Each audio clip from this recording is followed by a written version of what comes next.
Terrible things are happening in South Africa. The leadership is doing some terrible things, horrible things. So that's under investigation right now. We'll make a determination. And until such time as we find out what South Africa is doing, they're taking away land, they're confiscating land, and actually they're doing things that are perhaps far worse than that.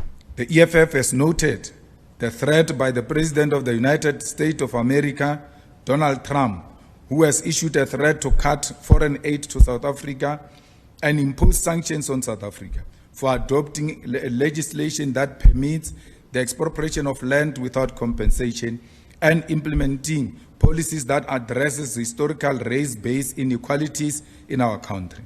The statement by Donald Trump is offensive and undermines our sovereignty, and is a reminder that our reliance on foreign aid and foreign direct investment surrenders us to the will of imperialists who use money to dictate the economic and policy direction of Africa.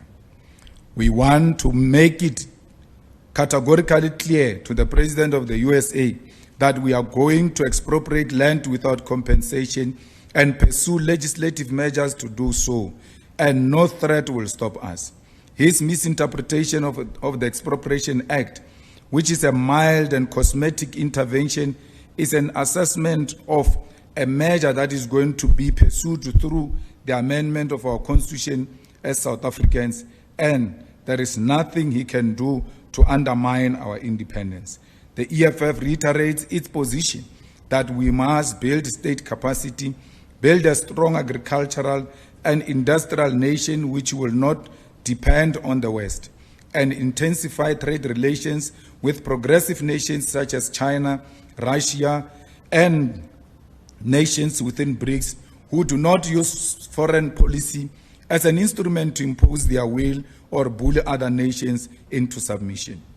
The EFF has welcomed the ceasefire in Gaza following the massacre of Palestinians by apartheid Israel and what can only be described as a genocide. For too long, the world has turned a blind eye to the human rights atrocities in Palestine, which include the killing of women and children, bombarding of hospitals, schools, and religious sites of worship, and displacement of Palestinians from their rightful land. The ceasefire must not mean that there will not be accountability for the death of more than 100,000 Palestinian people since the latest genocidal attacks on Palestinians by Israel. The Prime Minister of Israel, Benjamin Netanyahu, and the Israeli Defense Force remain war criminals. The warrant of arrest issued by the International Criminal Court, ICC, against Netanyahu must remain enforceable, and South Africa must lead by example by implementing the resolution of the Sixth National Assembly, which include the expulsion of the Israeli embassy from South Africa and cutting of all diplomatic ties with Israel.